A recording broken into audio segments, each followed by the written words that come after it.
والصلاة والسلام على نبيه الذي استنقذ من عبادة الأوثان والأصنام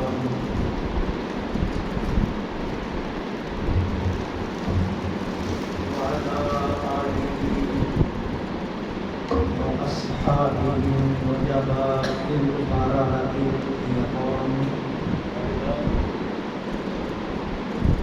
أما بعد، أعوذ بالله من الشيطان الرجيم.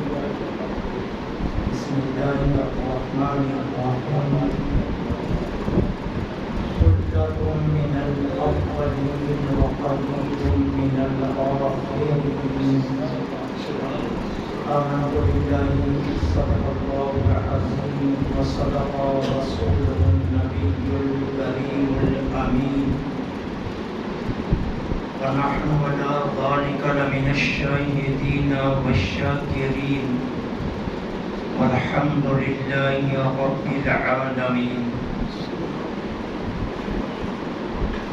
مولاي صل وسلم دائما أبدا على حبيبك خير الخلق كلهم. ثم الرضا عن أبي بكر وعن عمر وعن علي وعن عثمان ذي الكرم. مولاي صل وسلم دائما أبدا على حبيبك خير الخلق كلهم.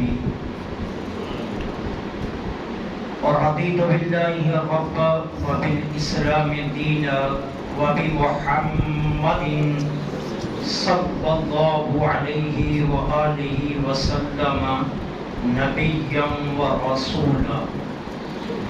غريبا يا رسول الله غريبا غريبا يا رسول الله غريبا ندارا در جہاں جزتوں حبیبا بری نازم کے ہستم امت تو گناہگارم ولیکن خوش نصیبم.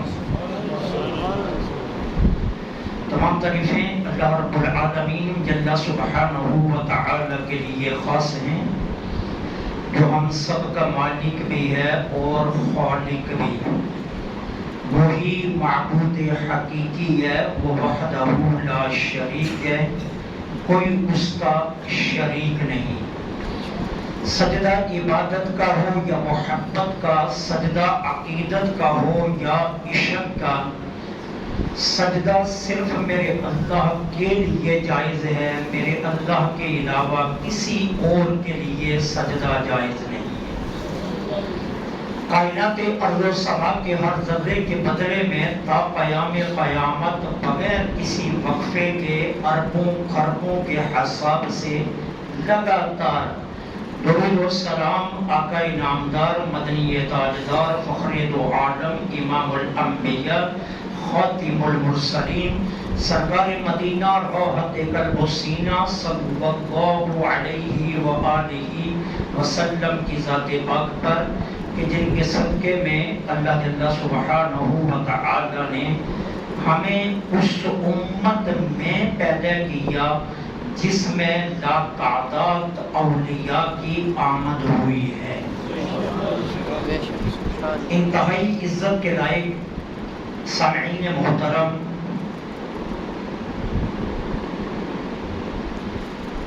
عہد رسالت کو 950 سال بیت چکے تھے.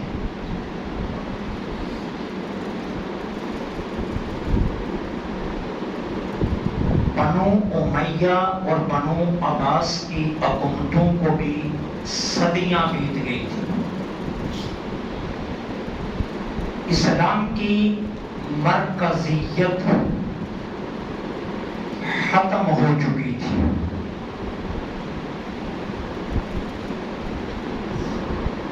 عہد رسالت سے دوری کی بنیاد سے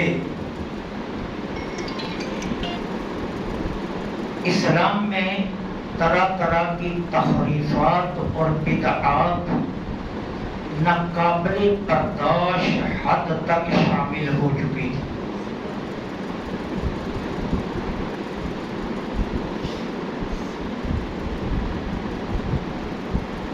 ہندوستان میں مغل شہنشاہ اکبر کی حکومت تھی، اور اکبر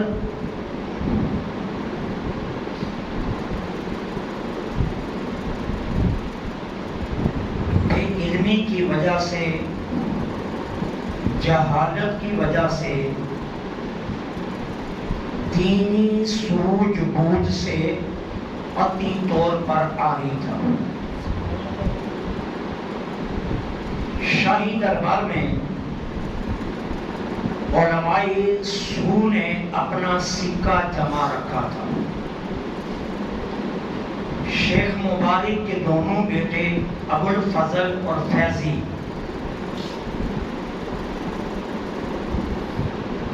بادشاہ کے ذہن و قلب پر پوری طرح چھائے ہوئے تھے۔ ایک نئے دین جس کو دین الہی کا نام دیا گیا، وہ الگ اعلان نافذ کیا جا چکا تھا۔ اکبر مسلمان ہوتے ہوئے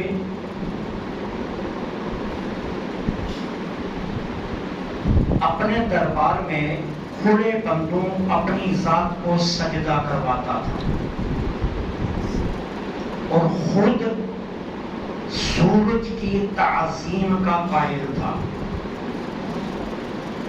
ماتھے پر تلک لگا کر مندروں اور گرجا گھروں میں جاتا اور کفار کی رسوم کا اجرا کرتا تھا اپنے ہاتھوں سے۔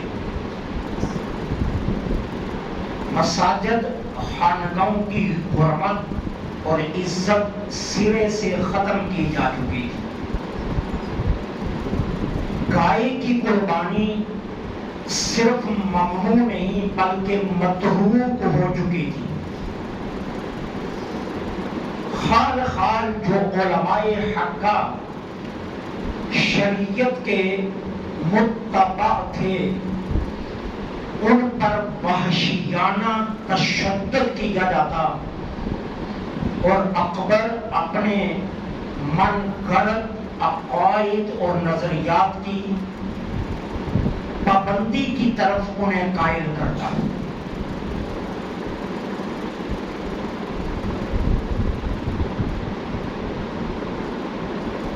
شرک و بدعات نے پورے معاشرے کو اپنی لپیٹ میں لیا ہوا تھا۔ اسلام کا مقدس چہرہ خوبصورت خط و خال مٹائے جا رہے تھے، اور رسومی کفر کو پوری طرح ترویج و اشاعت کا موقع دیا جا رہا تھا۔ یہ وہ حالات تھے جب اللہ کو اس سرزمین ہندوستان پر رحم آ گیا۔ سبحان اللہ۔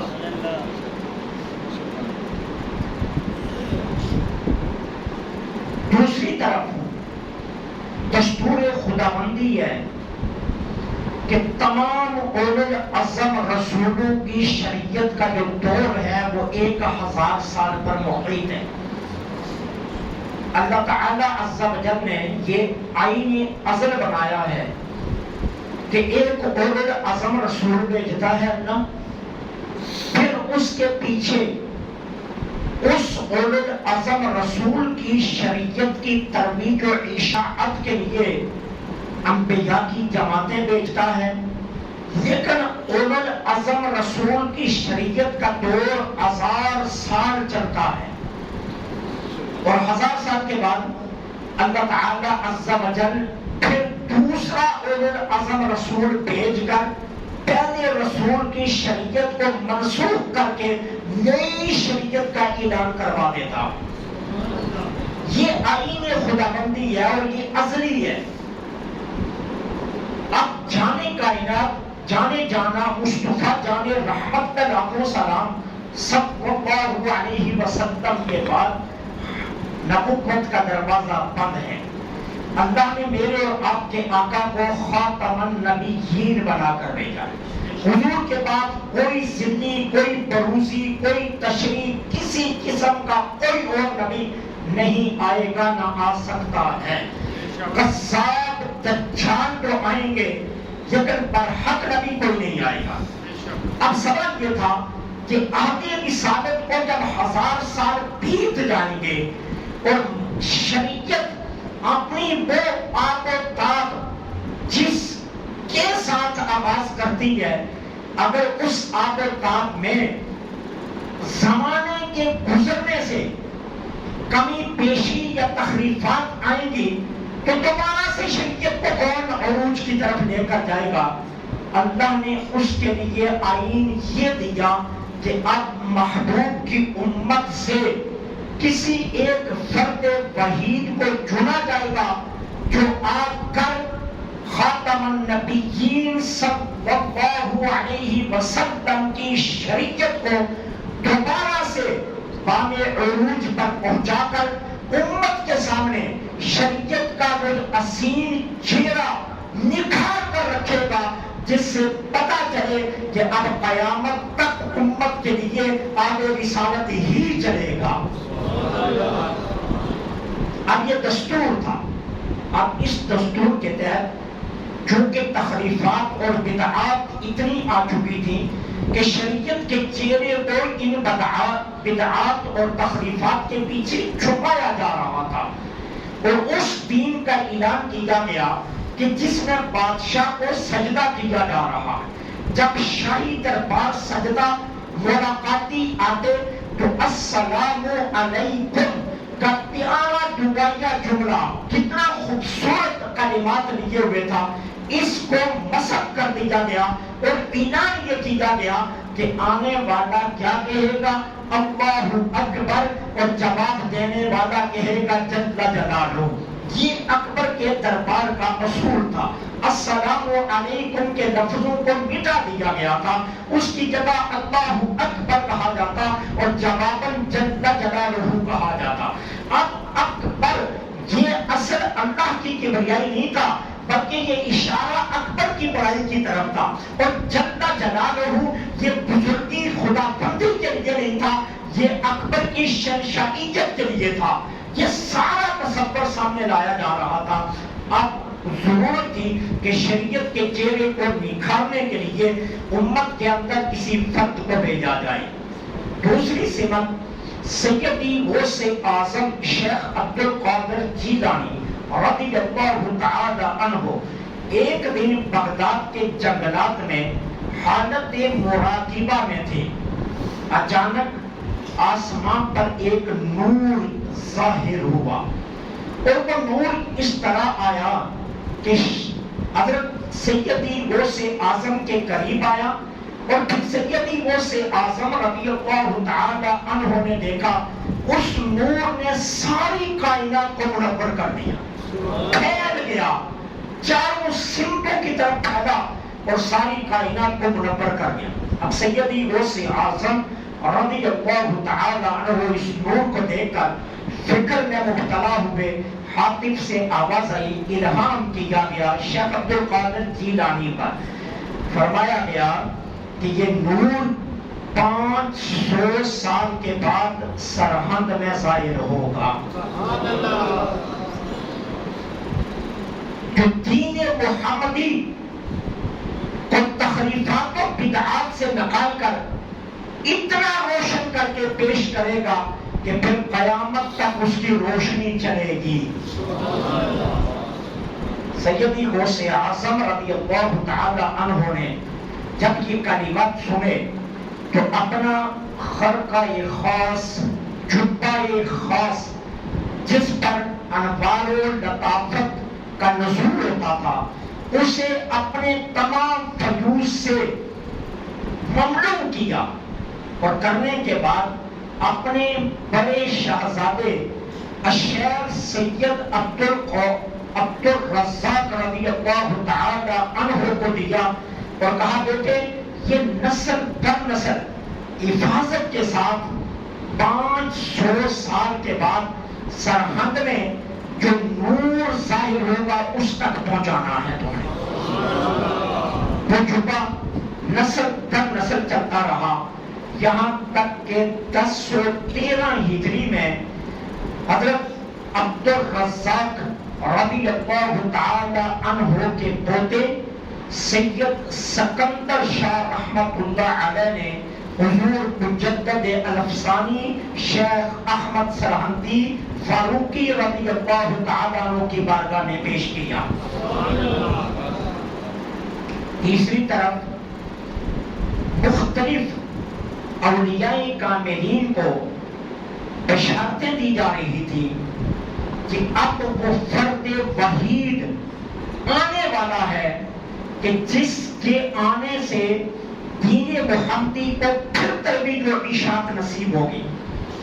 آپ کے والد گرامی شیخ عبد الاحد رحمت اللہ علیہ جب اپنے شیخ کامل کے پاس بیعت ہونے کے لیے گئے، حضرت کے سامنے بیٹھے،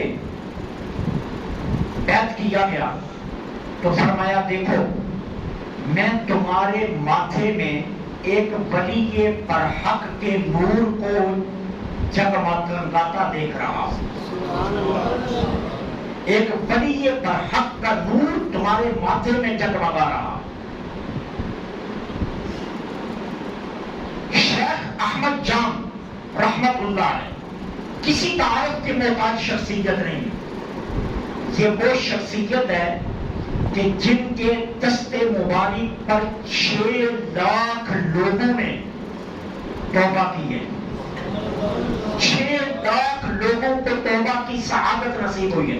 شیخ احمد جام رحمت اللہ علیہ آپ نے اپنے فرزند سید ظہور الدین رحمت اللہ علیہ سے ایک دن فرمایا بیٹے دیکھو میرے بعد 70 لوگ میرے ہم نام آئیں گے جن کا نام احمد ہوگا، لیکن یاد رکھنا مجھ سے 400 سال بعد ایک احمد پیدا ہوگا جو اپنے فضائل میں، اپنے برکات میں، اپنی لطافت میں اور اپنے فیوز میں مجھ سے بھی بڑے کمال کا مالک ہوگا. یہ شیخ احمد جام فرمائے وہ اپنے فیوز و برکات میں مجھ سے بھی زیادہ کمال کا مالک ہوگا اور اللہ تعالی اس کی وجہ سے دین محمدی کو وہ قوت و طاقت عطا کرے گا کہ جس کی وجہ سے دین رسالت باپ پھر قیامت تک جگمگاتا رہے گا. سبحان اللہ. اس طرح یک کے بعد دیگرے آپ کی آمد کی بشارات کا سلسلہ چل رہا تھا.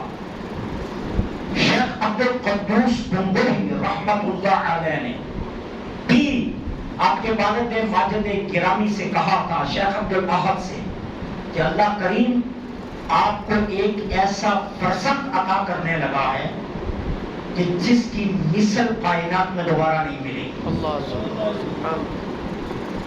چنانچہ اللہ جل سبحانہ و تعالی نے 14 شوال المکرم بروز جمعۃ المبارک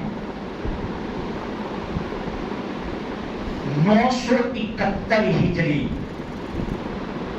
سرزمین سرہند پر اپنے اس ولی کامل، اس فرد وحید امت کے اس پاسباں کو بھیجا کہ جس کی ولادت پر ماں باپ نے نام احمد رکھا. جب آپ کی ولادت ہوئی تو آپ کی والدہ ماجدہ مستغرق الحال ہوئی. استغراق کی کیفیت میں گئی. ولادت کے بعد کیا دیکھتی ہیں؟ ان کا پورا گھر ہی نہیں، پورا سرحد اولیاء کاملین سے بھرا ہوا ہے. اور ایک ولی کامل نے کھڑے ہو کر کہا اس بچے کی زیارت کر لو. اللہ تعالی عز و جل نے اس بچے کو کمال یہ دیا ہے کہ رب العالمین کا اعلان ہے کہ جو شیخ احمد کا دیدار کرے گا اللہ قیامت کے دن اسے بخش دے گا. سبحان اللہ، سبحان اللہ. آپ کے والد ماجد فرماتے ہیں جب میرے بیٹے کی ولادت ہو گئی تو میں حالت مراقبہ میں بیٹھا ہوا تھا کہ میں نے کیا دیکھا، ہمارے گھر میں رسالت مآب صلی اللہ علیہ وسلم تمام انبیاء اور صحابہ کے ساتھ موجود ہیں. اور اولو العزم ملائکہ بھی ساتھ ہیں.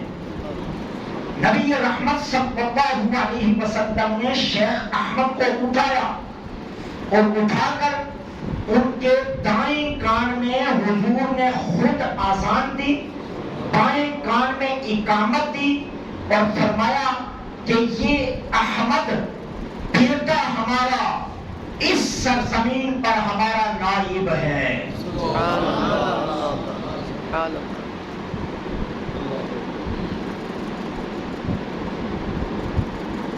پیدا ہوئے تو مختوم تھے، ختنہ ہوا تھا.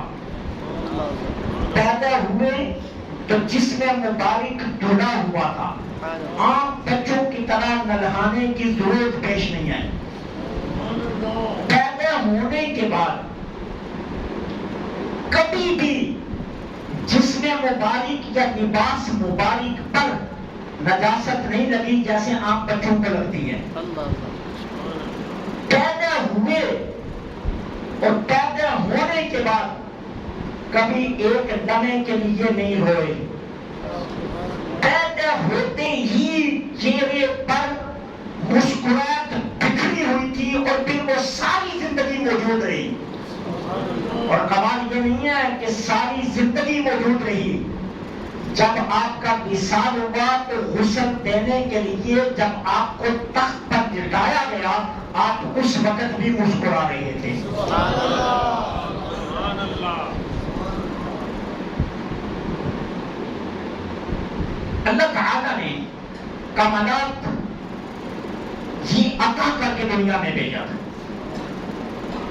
حضرت شاہ عبد العزیز رحمت اللہ علیہ فرماتے ہیں جس شب حضور مجدد الفسانی شیخ احمد سرہندی فاروقی رضی اللہ تعالیٰ عنہ کی ولادت ہوئی، میں سرحد میں موجود تھا. میں نے کیا دیکھا کہ کبار اولیاء سرحد میں اگتے ہیں اور کیا کہہ رہے ہیں، شیخ احمد کا دیدار کر لو. شیخ احمد اس شخصیت کا نام ہے کہ جس کی روح کو نبی کریم صلی اللہ علیہ وسلم نے اپنے کنارے عاطفت میں رکھ کر اس کی روح کی خود پرورش فرمائی ہے. سبحان اللہ. اب جس کی روح کی پرورش نبی کریم صلی اللہ علیہ وسلم نے مقام عاطفت میں رکھ کر فرمائی ہوگی، آپ خود اندازہ کیجئے کہ اس شخصیت کا وجود کتنا مقدس ہوگا جس میں یہ روح رکھی گئی ہوگی. یہ شیخ احمد فاروقی سرہندی رضی اللہ تعالی عنہ کی شخصیت. ابتدائی علوم اپنے والد ماجد سے حاصل کیے، کیونکہ آپ کے والد گرامی بھی اپنے وقت کے بہت بڑے ولی بھی تھے اور عالم بھی تھے. ابتدائی تمام اسباق اپنے والد گرامی سے پڑھے، قرآن حفظ کیا اور پھر اس کے بعد آپ نے متداول علوم وہ اپنے والد گرامی سے حاصل کیے. عمومی طور پر ایک اور بات بھی مشہور ہے کہ آپ نے قرآن کیلا گوار یار کی قید کے دوران حفظ کیا، لیکن اس پر مؤرخین نے جرح کی ہے، اور مؤرخین کہتے ہیں قرآن آپ نے ابتدا میں ہی حفظ کر لیا تھا، لیکن منظر کی پختگی جو فرمائی گئی وہ قلعہ قوالیار میں کی گئی، لیکن حفظ آپ نے ابتدا میں ہی قرآن کریم کر لیا تھا۔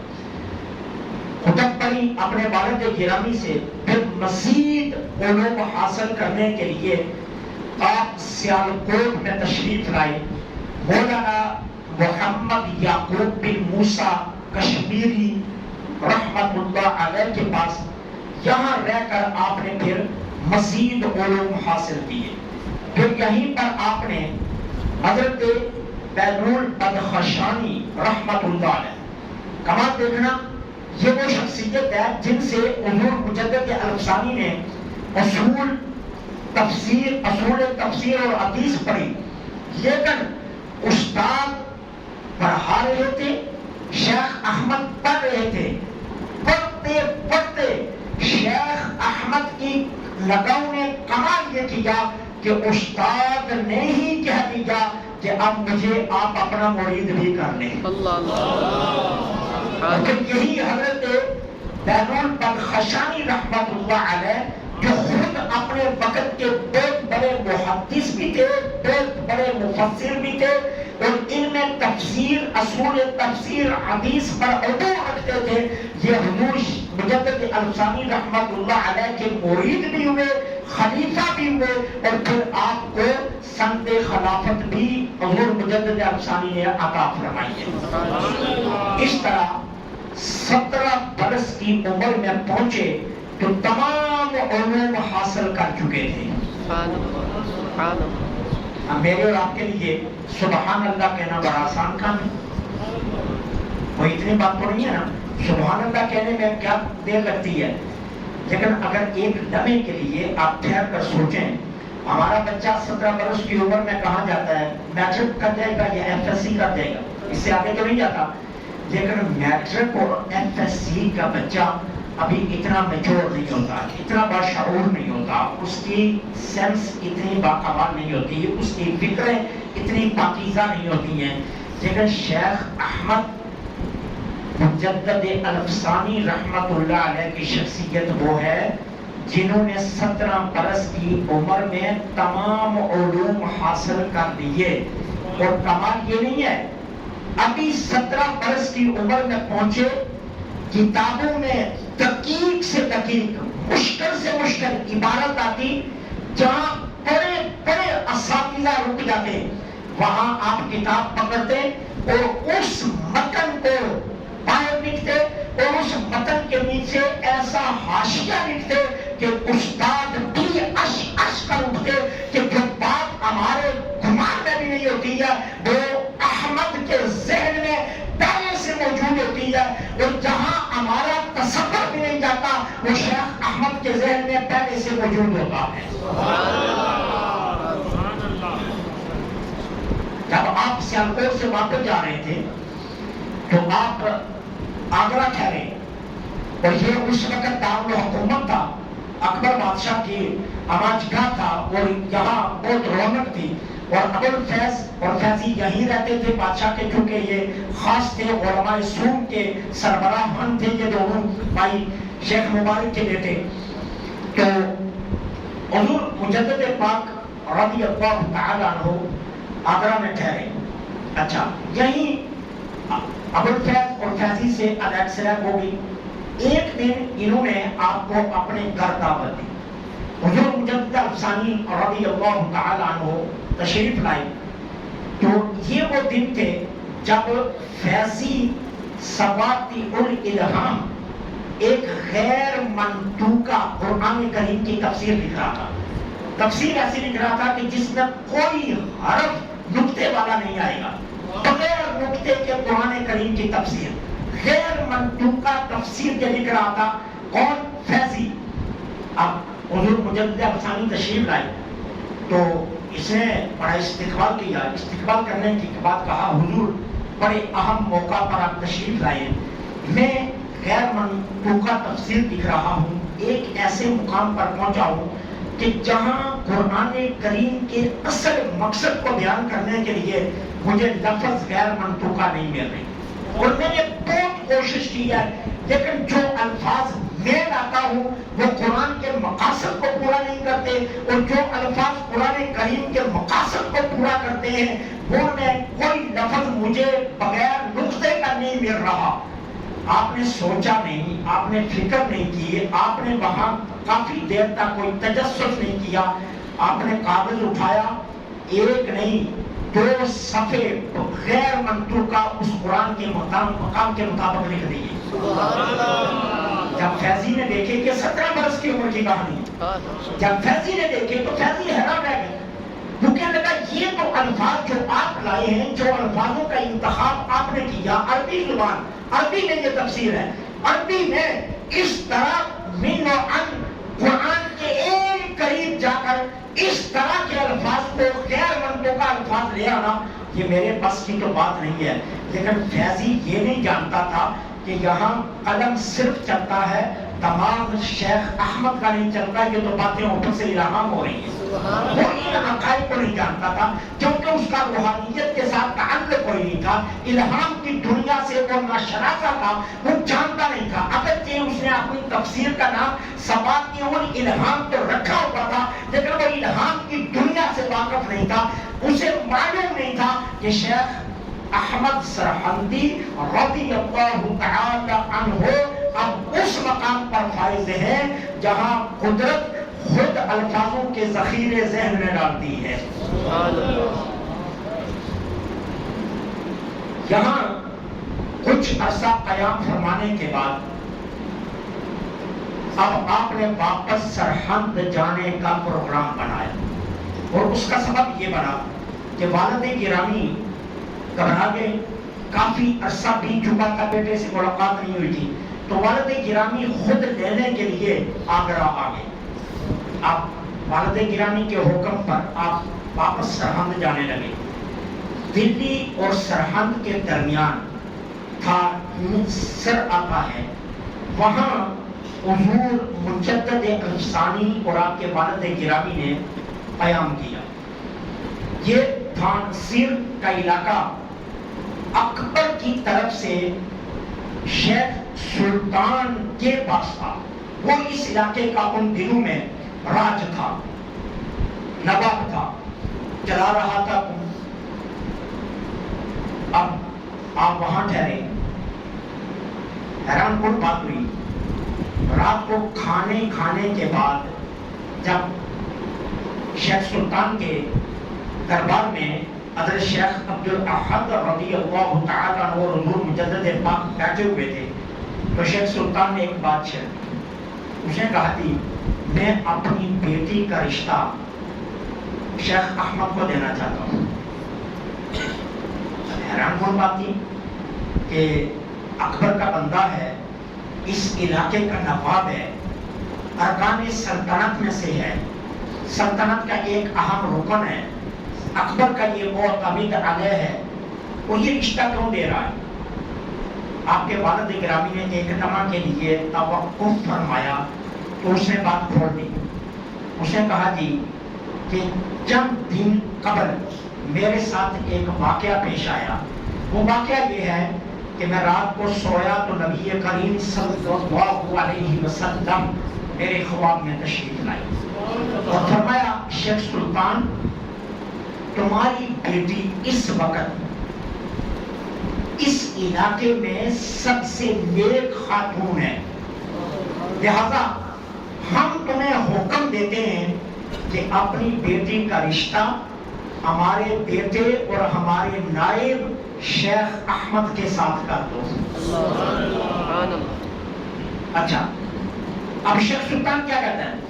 کہتا ہے خواب آ گیا، اب اس کے بعد میں یہ شخصیت ڈھونڈ رہا تھا، میں نے کئی چہرے دیکھے کیونکہ مجھے شکل دکھائی گئی تھی، میں نے کئی چہرے دیکھے لیکن کوئی چہرہ اس حلیے کے مطابق نہیں آ رہا تھا جو رسالت امام صلی اللہ علیہ وسلم نے خواب میں مجھے دکھایا تھا۔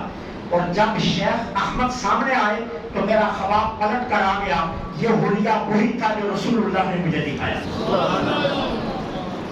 اب آپ کے والد گرامی کے پاس جواب کی کوئی راہ نہیں، یہاں آپ کا عقد کر دیا گیا اور یہاں سے آپ عقد کے بعد تینوں یہ نفوس قدسیہ یہاں سے واپس سرہند تشریف لائے۔ ایک دن نواب اعظم خان جو ارکان سلطنت میں سے بہت زیادہ معتمد تھا اکبر کا، نواب اعظم خان کے دربار میں نجومی مل کر بیٹھے ہوئے تھے۔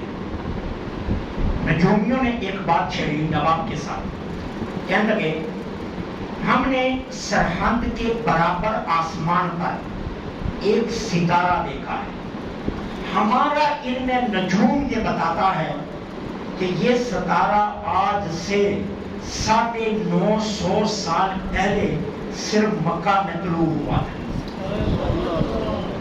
نہ اس سے پہلے کبھی طلوع ہوا اور نہ پھر کبھی طلوع ہوا، اور اب 950 سال کے بعد یہ ستارہ آسمان پر سرحد کے برابر طلوع ہوا ہے۔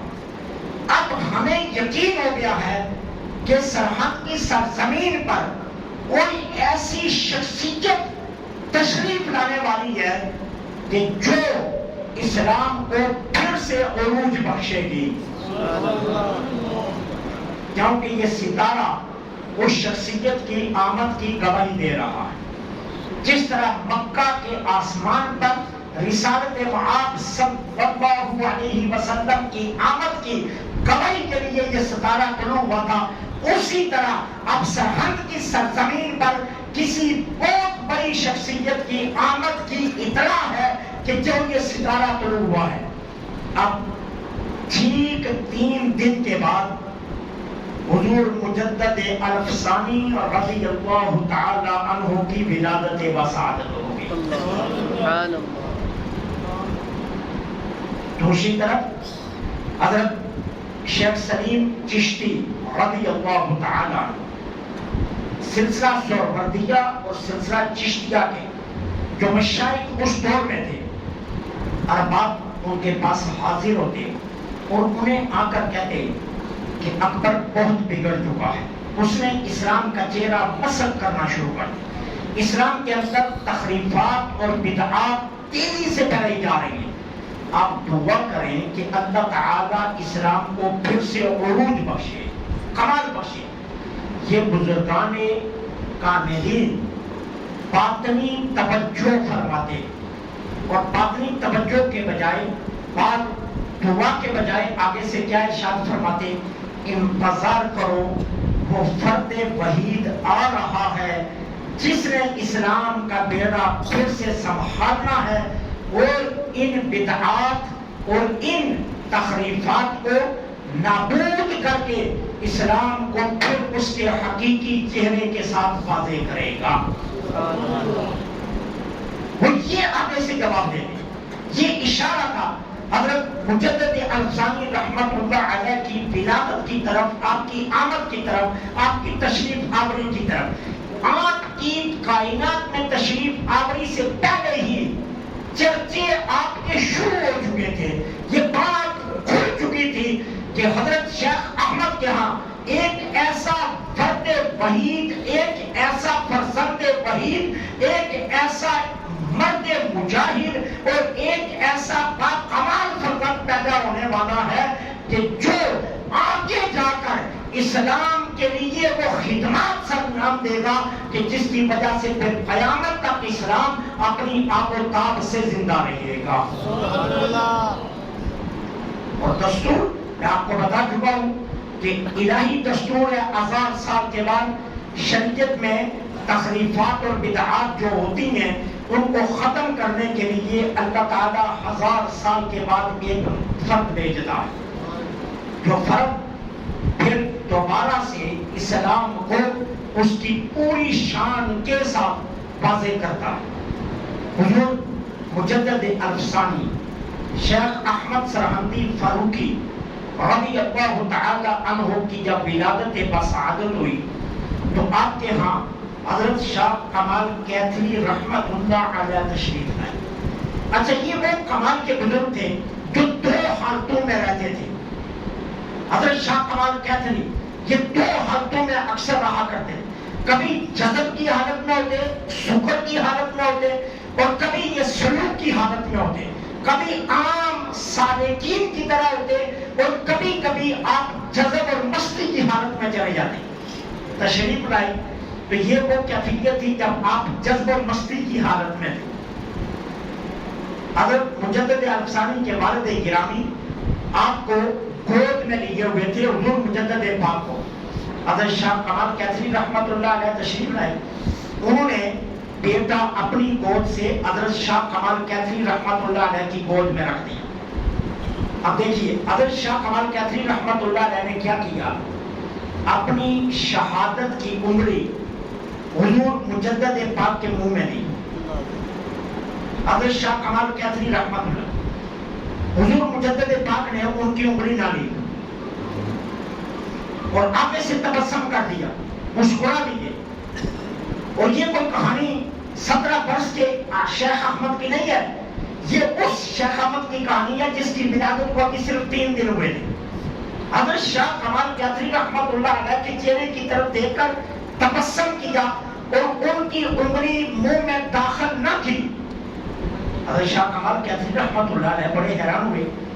اچھا فوراً آپ کا خیال جانا وہ جذب سے سکر سے نکل کر سلوک میں آ گیا۔ سلوک میں جب آیا تو ان کی انگلی پر سونے کی انگوٹھی تھی۔ اللہ اللہ اللہ، آپ نے انگوٹھی اتار دی، اتار کر آپ کے والد ماجد سے کہا، شیخ احمد تمہیں مبارک ہو، یہ بچہ بہت بڑا متشرع اور سنت کا پابند ہوگا۔ یہ بچہ بہت بڑا متشرع اور سنت کا پابند ہوگا، اور یاد رکھنا کبھی بھی اس سے سنت کی مخالفت نہیں ہوگی۔ آپ نے انگوٹھی اتاری، اب انگلی دی تو حضرت مجدد پاک نے انگلی منہ میں لے لی اور منہ میں لے کر چوسنی شروع کر دی۔ اب شیخ کمال کیتھری انگلی نکالنا چاہتے ہیں، حضور مجدد پاک چھوڑنا نہیں چاہتے، اب وہ مسلسل چوس رہے ہیں، یہ کھینچ رہے ہیں، یہاں تک کہ حضرت شاہ کمال کیتھری رحمت اللہ علیہ کو کہنا پڑا، بیٹے کچھ فیض میری نسل کے لیے بھی رہنے دے۔ اللہ اللہ، سبحان اللہ، فرمایا بیٹے کچھ فیض میری نسل کے لیے بھی رہنے دے۔ جب حضرت شاہ کمال کیتھری رحمت اللہ علیہ نے یہ کہا تو حضور مجدد پاک 3 دن کے تھے، 3 دن کی عمر میں حضرت شاہ کمال کیتھری کے یہ کہنے پر ان کی انگلی چھوڑ دی۔ اللہ، آپ نے آپ کے والد ماجد سے کہا، شیخ احمد عبد الاحد یہ بچہ تو میرا سارا فیض لے گیا تھا، میں نے تو بڑی مشکل سے تھوڑا سا اپنی اولاد کے لیے بچا لیا، اللہ اللہ، ورنہ یہ میرا سارا فیض کھینچ کر لے گیا تھا۔ یہ شیخ احمد سرہندی فاروقی رضی اللہ تعالی عنہ کی شخصیت ہے۔ سلسلہ چشتیہ، سلسلہ سہروردیہ اور سلسلہ قادریہ، یہ 3 سلاسل وہ تھے جن کی خلافت آپ کے والد ماجد کے پاس تھی۔ قادری حضرت شاہ کمال کیتھری رحمت اللہ علیہ کی طرف سے بھی تھی، سہروردی بھی آپ کو خلافت تھی سلسلہ سہروردیہ میں، اور سلسلہ چشتیہ میں بھی آپ کے پاس خلافت تھی۔ آپ کے والد ماجد نے تینوں خلافتیں حضور مجدد پاک کو عطا کر دی۔ اب 3 سلسلوں کی خلافتیں حضور مجدد پاک کے پاس آ گئی۔ اب پھر شیخ احمد سرہندی، حضور مجدد الفسانی، شیخ احمد فاروقی رضی اللہ تعالی عنہ نے زیارت حرمین شریفین اور حج کا ارادہ فرمایا۔ اس ارادے سے آپ سرحد سے چلے، لیکن جب آپ دلی پہنچے تو دلی میں آپ کے ایک درد جانے والے مولانا صاحب رہتے تھے، ان کے ہاں قیام کیا۔ انہوں نے حضرت خواجہ باقی باللہ رحمت اللہ علیہ کے بہت سے کمالات حضور مجدد پاک کے سامنے بیان کی، اور یہ آرزو کی کہ آپ جا تو رہے ہیں حرمین شریفین کی حاضری کے لیے، لیکن اگر پسند کریں تو کم از کم حضرت خواجہ باقی باللہ رحمت اللہ علیہ سے ملاقات کر لیجیے. حضور مجدد پاک مان گئے. آپ اپنے ان دوست عالم دین کے ساتھ خانقاہ باقویہ میں تشریف لائے. جب خانقاہ باقویہ میں آپ تشریف لائے تو حضرت خواجہ باقی باللہ رضی اللہ تعالی عنہ کا دستور یہ تھا کہ کسی بھی آنے والے کو کسی بات کا پابند نہیں کرتے تھے. اگر اعلان یہ ہوتا تھا بھائی اگر آستانے پر رہنا چاہتے ہو اجازت ہے, جانا چاہتے ہو اجازت ہے, کسی کو پابند نہیں کیا جاتا تھا. یہ پہلا موقع تھا کہ جب حضور مجدد پاک خانقاہ باقویہ میں داخل ہوئے, حضرت خواجہ باقی باللہ رحمت اللہ علیہ سے پہلی ملاقات ہوئی. تو پہلی ملاقات میں ہی حضرت خواجہ باقی باللہ رحمت اللہ علیہ نے کہہ دیا کہ اگر آپ کی طبیعت پر گراں نہ گزرے تو میری خواہش ہے کہ آپ یہاں کچھ دن قیام کریں. اب کچھ دن سے طے نہیں ہو رہا تھا تو آپ دیکھنا خواجہ باقی باللہ کیا کہہ رہے ہیں. میری تمنا ہے 4 دن 1 ہفتہ یا 2 ماہ قیام کر دیجیے. اب حیران کن بات یہ تھی کہ 4 دن 1 ہفتہ اور 2 ماہ یہ گنتی بڑی عجیب تھی. حضور مجدد الفسانی نے جب حضرت خواجہ باقی باللہ کو دیکھا تو یہ ان کی آرزو کے مطابق عرض کر دیا جی حضور میں یہاں رہنا چاہتا ہوں. ابھی 4 دن گزرے تھے. حضور مجدد پاک کے معمولات دیکھ کر, آپ کے اوراد و وظائف کے انہمات کو دیکھ کر حضرت خواجہ باقی باللہ رحمت اللہ علیہ کو یقین ہو گیا کہ میرے شیخ خواجہ امقلگی رحمت اللہ علیہ نے جس شہباز کی طرف اشارہ دیا تھا وہ یہی شیخ احمد ہے. کہ جب بخارا میں آپ کے شیخ نے آپ کو کہا کہ باقی باللہ تم ہندوستان میں چلے جاؤ, تو آپ نے کہا میں تو بخارا سے ہندوستان نہیں جانا چاہتا. حضرت خواجہ امقلگی رحمت اللہ علیہ سے کہا, تو انہوں نے کہا بیٹا اچھا اگر میرا نہیں کہنا مانتے تو استخارہ کر لو.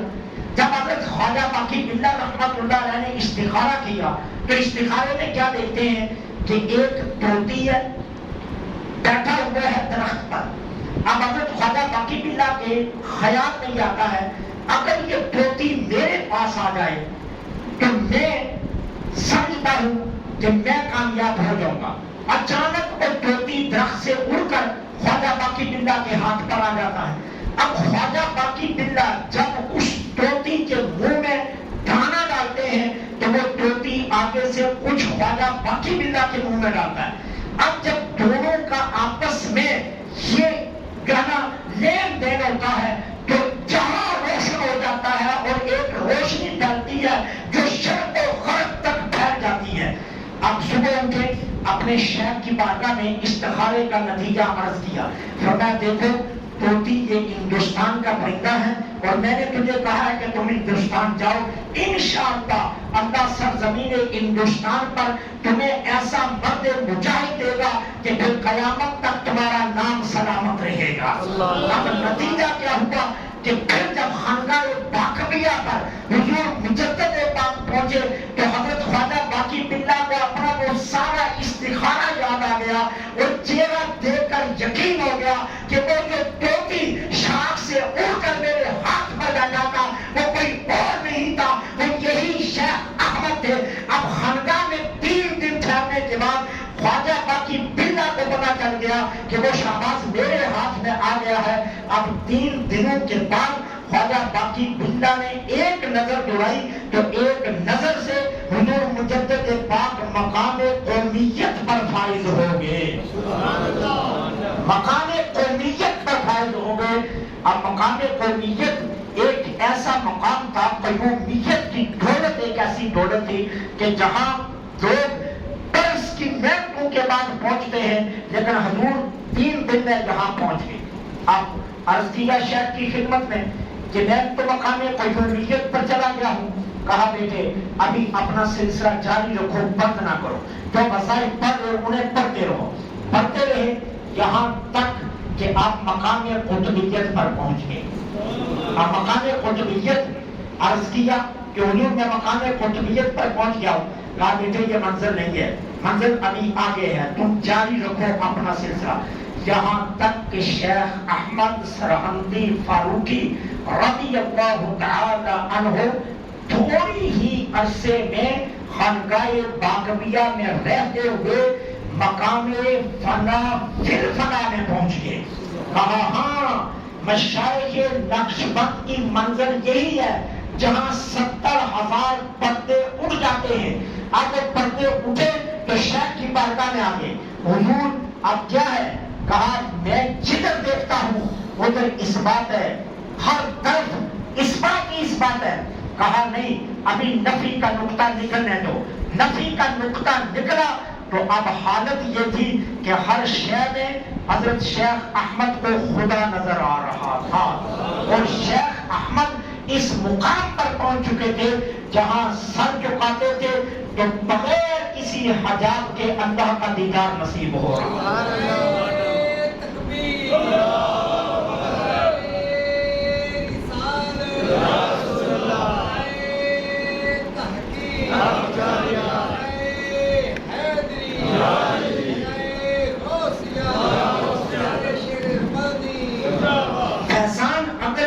چاروں سلاسل کا تھا آپ کے پاس. والد گرامی کی جانب سے 3 سلسلوں کی خلافت تھی.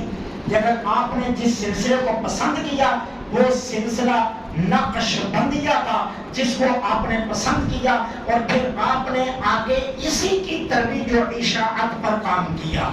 یہ حضور شیخ احمد سرہندی فاروقی رضی اللہ تعالی عنہ کی روحانی داستان تھی کہ کس طرح آپ روحانیت کی مناظر طے کرتے ہوئے یہاں تک پہنچے.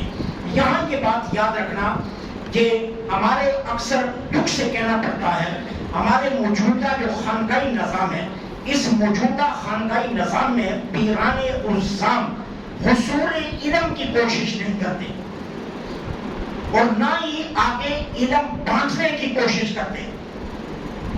بات کی مسلط سمجھ کر بیٹھ جاتے ہیں. انہیں سلوک کی مناظر کا بھی علم نہیں ہوتا، انہیں رائے حقیقت کے جو ہے نا وہ طرق کا بھی علم نہیں ہوتا ہے. حضرت مجدد پاک کے گھر میں یہ سب کچھ تھا. روح کو سرکار دو عالم نے خود پرورش دی تھی. آقا کریم ولادت پر خود تشریف لائے تھے. کان میں اذان میرے نبی نے خود دی تھی. اللہ نے مخدوم پیدا کیا تھا، ایک دن بھی روئے نہیں تھے. اللہ نے پاکیزہ پیدا کیا تھا، ماں کے شکم میں بھی عبادات کرتے تھے. والدہ ماجدہ خود بیان کرتی ہیں کہ جب میں نماز پڑھنے کے لیے رکوع میں جاتی میرے پیٹ میں شیخ احمد رکوع کرتا تھا، میں سجدے میں جاتی یہ سجدہ کرتا تھا، میں تسبیحات پڑھتی، میں اپنی زبان سے تسبیحیں پڑھتی تھی لیکن میرے پیٹ سے شیخ احمد کی تسبیحات کی آواز مجھے سنائی دیا کرتی. ماں کے پیٹ میں بھی شریعت کی پابندی جاری تھی لیکن اس کے باوجود آپ نے باپ کی مسرت کو وراثت سمجھ کر استعمال نہیں کیا بلکہ باقاعدہ طور پر زانو تلمس طے کر کے تمام علوم مرجع حاصل کیے اور تمام علوم حاصل کرنے کے بعد باقاعدہ طور پر حدیث اور تفسیر کی سند لی اور سند بالمصافہ لے کر حضور نبی کریم صلی اللہ علیہ وسلم تک مصافہ کی سند کو لے کر گئے اور سرکار دو عالم صلی اللہ علیہ وسلم کا فیضان ڈائریکٹ لیا حدیث کے ذریعے لیکن باپ کی مسلط سمجھ کر علم کو چھوڑا نہیں ہے. اور پھر دوسری بات ہمارے پیران الزام اسے وراثت سمجھ کر عمل کی دنیا کو ترک کر دیتے، عمل نہیں کرتے. سیدی مجدد الفسانی رضی اللہ تعالی عنہ نے شریعت کی کتنی پابندی کی. ساری زندگی 63 سالہ آپ کی حیات طیبہ 971 ہجری میں ولادت ہے، 1034 ہجری میں 29 صفر المظفر کو آپ کا وصال مبارک ہے. آپ اندازہ کیجئے 63 سالہ حیات مبارکہ میں ایک بھی سنت کی خلاف ورزی ثابت نہیں ہو سکتی، ایک بھی سنت کی خلاف ورزی۔ جس قلم سے حدیث لکھتے تھے، جس قلم سے تفسیر لکھتے تھے، جس قلم سے سرکار دو عالم کا اسم مبارک لکھتے تھے، اللہ کا نام لکھتے تھے، اگر اس قلم کی سیاہی کبھی انگلی پر لگی ہوتی، واش روم میں جانے لگتے، دروازے پر بھی نظر پڑتی تو واپس آتا، پہلے اس سیاہی کو دھوتے اور پھر واش روم میں جاتے، پھر واش روم میں جاتے۔ زندگی میں کبھی ایسا موقع نہیں آیا کہ سنت کے خلاف کام کیا۔ ایک مرتبہ قضائے حاجت کی شدت ہوئی اور شدت کی وجہ سے تیزی سے واش روم میں داخل ہو گئے، اور واش روم میں داخل ہوتے ہوئے اپنا کیا کیا؟ دایاں پاؤں داخل کر دیا۔ اب فوراً خیال آیا میں نے تو سنت کے خلاف کر دیا، شدت کے باوجود واش روم سے باہر آ گیا، واپس لوٹ آئے، استغفار کیا کہ سنت کی مخالفت ہو گئی ہے۔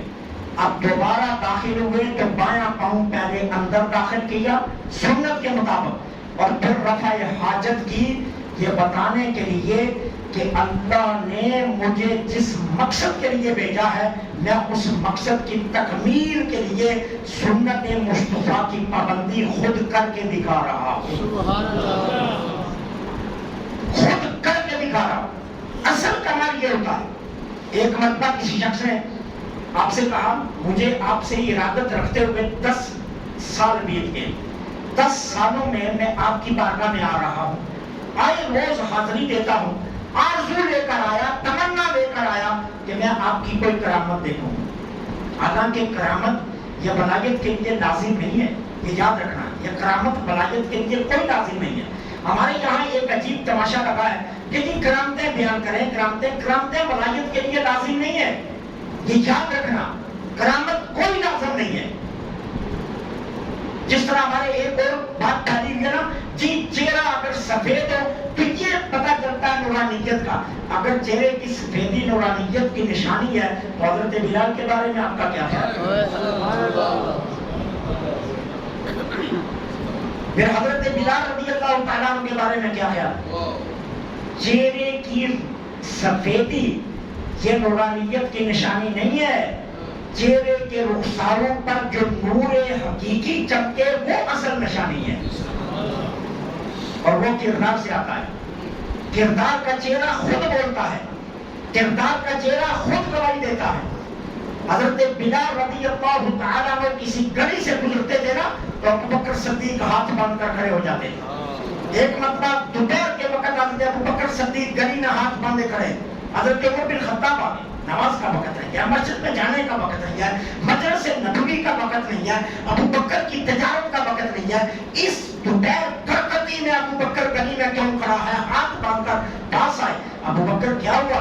کسی کا انتظار ہے؟ کہا عمر کو دیکھو سیدنا بلال آ رہے، میں ان کے لیے کھڑا ہوں، میں ان کے لیے کھڑا ہوں۔ گورا کون تھا؟ ابو بکر۔ سفید کون تھے؟ سیدنا صدیق اکبر۔ چٹے کون تھے؟ حضرت ابوبکر صدیق۔ قریش کے خاندان کے سردار کون تھے؟ صدیق اکبر رضی اللہ تعالیٰ۔ آقا کے محبوب کون تھے؟ حضرت ابوبکر صدیق۔ آنے والا کون تھا جس کے نقش میں ترتیب نہیں تھی؟ آنے والا کون تھا جو حبشی غلام تھا؟ آنے والا کون تھا جس کا رنگ کالا تھا؟ لیکن ابوبکر جانتے تھے اس کالے رنگ کے اندر جو گورا رنگ ہے اصل احترام اس کا ہے۔ دیکھیے ایک محض باتیں بنی، یہ یاد رکھنا کہ محض ایک باتیں بنی، ان باتوں کا حقائق سے تعلق نہیں ہوتا، یہ میری اور آپ کی من گڑت باتیں ہوتی ہیں۔ حضور مجدد الفسانی شیخ احمد سرہندی فاروقی رضی اللہ تعالیٰ عنہ نے اپنے وجود مسعود پر جو رنگ چڑھایا تھا وہ رنگ تھا کردار کا، وہ رنگ تھا سنت کا۔ روشن کا مجھے تو 10 سال ہو گئے، میں آپ کی بارگاہ میں آتا ہوں اور میں کرامت کا متلاشی ہوں کہ میں آپ کی کوئی کرامت دیکھوں تو آپ مسکرا پڑے۔ تبسم تو چہرے پر پہلے ہی تھا لیکن آپ نے مسکراہٹ فرمائی، فرمایا ایک بات بتاؤ 10 برسوں میں مجھے سنت کے خلاف کوئی کام کرتے دیکھا؟ اس نے کہا جی نہیں دیکھا۔ 10 سال آپ کو دیکھ رہا ہوں، کوئی آپ کا عمل سنت کے خلاف نہیں ہے۔ تو فرمایا اس سے بڑی کرامت اور کیا ہو سکتی ہے؟ جس شخص نے 10 سالوں میں ایک مرتبہ بھی اپنے نبی کی مخالفت نہیں کی، اس سے بڑی کرامت اور کیا ہو سکتی ہے؟ اس کا اس سے بڑا کمال اور کیا ہو سکتا ہے؟ جو 10 برس اپنے آقا کا اتنا وفادار رہا ہے کہ ایک دمے کے لیے بھی اپنے آقا کو اس نے ناراض نہیں کیا، تو اس سے بڑی کرامت اور کیا ہو سکتی ہے؟ تو حضور مجدد پاک شیخ احمد سرہندی فاروقی رضی اللہ تعالی عنہ کی سب سے بڑی کرامت یہی تھی کہ آپ سنت کے اتنے پابند تھے کہ زندگی میں کبھی سنت کی مخالفت آپ سے ثابت نہیں کی جا سکتی۔ لوگ سنت کو ہلکا سمجھتے ہیں، لیکن حضرت مجدد پاک یہ جانتے تھے کہ سنت کو ہلکا نہیں، اصل سنت ہی ہے جو کمال تک پہنچاتی ہے۔ سرزمین ہندوستان پر 2 ہی مجدد ہیں، ایک شیخ احمد سرہندی فاروقی اور ایک امام اہل سنت مجدد دیگر ملت مولانا اشرف احمد رضا خان فاضل گنج۔ آپ یقین جانیے، آپ دونوں کو سامنے رکھ کر دیکھیے، دونوں سنت کے اتنے باادب ہیں، اتنے باادب ہیں، اتنے باکمال ہیں کہ آپ ان کی مثال نہیں ڈھونڈ سکتے۔ اعلیٰ حضرت کو دیکھیے، سنت کے ساتھ پیار، اعلیٰ حضرت کو دیکھیے کس کمال کی بات کرتے ہیں۔ دیکھیے ہمارے یہاں ایک رائج ہے، علماء بیٹھے ہیں، ہم تسمیہ شریف کے جب عدد نکالتے ہیں تو 786 بنتے ہیں۔ اب جب کوئی بھی شخص کسی جگہ پر 786 لکھتا ہے، وہ پہلے 7 لکھتا ہے، پھر 8، پھر 6۔ یہی ہے نا ترتیب لکھنے کی، 7، 8، 6 ہم لکھتے ہیں۔ اعلیٰ حضرت نے ساری زندگی یہ نہیں کیا۔ اعلیٰ حضرت کیسے لکھتے تھے؟ پہلے 6، پھر 8، پھر 7، پہلے 6، پھر 8، پھر 7۔ کسی نے کہا حضور یہ کیا ہے، آپ 7، 8، 6 کیوں لکھتے ہیں؟ فرمایا نہیں، سنت ہے کہ آغاز دائیں طرف سے کرنا چاہیے، اس لیے میں سنت کے مطابق دائیں طرف سے لکھتا ہوں۔ جتنی باریکی ہے سنت کے ساتھ، اس حد تک باریکی دیکھیے تو صحیح کہ اتنی باریکی سنت سے، اتنا پیار کہ حضور کو دایاں سمت پسند ہے، اس لیے اگر حروف عقد میں لکھے تو وہ بھی دائیں طرف سے شروع کیجئے۔ یہ نہیں دیکھا کہ ترتیب گنتی کیا ہے، یہ دیکھا کہ ترتیب مستفیض کیا ہے۔ آقا حضرت نے اس پر نظر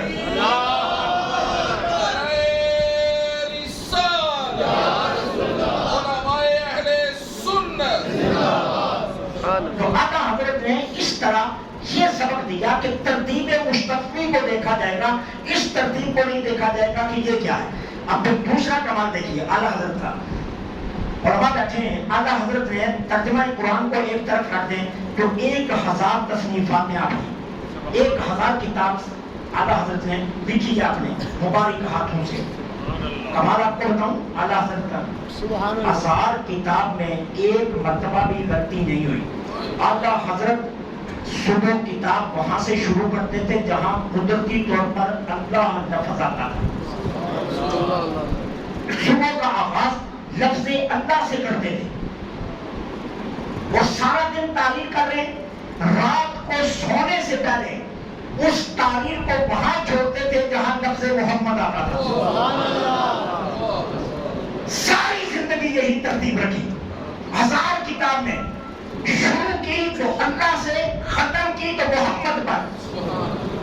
یہ اعلیٰ حضرت کا کمال ہے کہ ساری زندگی اس ترتیب کو سامنے رکھا کہ خدا سے شروع کرنی ہے، مصطفیٰ پر ختم کرنی ہے۔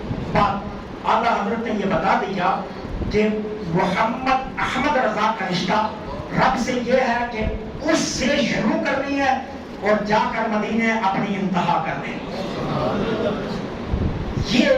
یہی چیز ہمیں حضور مجدد عرفانی شیخ احمد سرہندی فاروقی رضی اللہ تعالی عنہ کے ہاں ملتی ہے۔ اس لیے حضرت شاہ عبد القادر اور شاہ عبد العزیز محدث دہلوی رحمہ اللہ، سلطۃ من الاولین جو میں نے آغاز میں تلاوت کی تھی، وسلطۃ من الآخرین کی، اس آیا سے حضور مجدد پاک کی ولادت کی طرف اشارہ کرتی۔ ثلۃ من الاولین وقلیل من الآخرین، کہ کچھ ایسے بعد میں آنے والے ہوں گے کہ جو پہلوں کی این تصویر ہوں گے۔ لہذا مفسرین کرام اس آیہ کے تحت لکھتے ہیں اگر حضرت ابو بکر اور حضرت عمر بن خطاب کی سنت سے محبت، سرکار کی ذات سے محبت، ان کی صداقت، ان کی دیانت، ان کی امانت، ان کی عدالت، ان کی اسلام کے لیے خدمات کی اگر 1000 سال کے بعد تصویر دیکھنی ہے، اس تصویر کا نام شیخ احمد سرہندی فاروقی ہے۔ اس آیہ کے تحت وہ یہ لکھتے ہیں، وہ لکھتے ہیں کہ قلیل من الآخرین کا یہ مطلب، اور وہ حضور کی حدیث بھی ہے نا کہ سرکار علیہ السلام نے فرمایا مثل امتی کمثل المطر، میری امت کی مثال بارش کی طرح ہے، بارش کی طرح ہے، لا یدری اولها خیر ام آخرها، کہ نہیں بندہ جانتا کہ بارش کا آغاز اچھا ہوگا یا اختتام اچھا ہوگا۔ سرکار کو عالم نے اشارہ دیا تھا حضور مجدد پاک کی طرف کہ مانا میری امت کی مثال بارش کی طرح ہے، نہیں پتا چلتا کہ اول اچھا ہوگا یا آخر اچھا ہوگا، لیکن حضور کی امت کو قرار یہ ملا ہے اول ہوا تو وہ بھی ابو بکر، عمر، عثمان، علی جیسی شخصیات سے ہوا، اور اگر آخر ہوا تو وہ بھی کہیں شیخ عبد القادر جیلانی ہے تو کہیں مجدد پاک ہے اور کہیں اعلیٰ حضرت ہے۔ حضور کی امت میں آنے والی بارش کا کمال یہ ہے کہ اس کا اول بھی اچھا ہے، اس کا آخر بھی اچھا ہے۔ مثل امتی کمثل المطر، کہ میری امت کی مثال بارش کی طرح ہے۔ تو یہ حضور مجدد پاک ہیں۔ میری دعا ہے اللہ کریم ہماری آج کی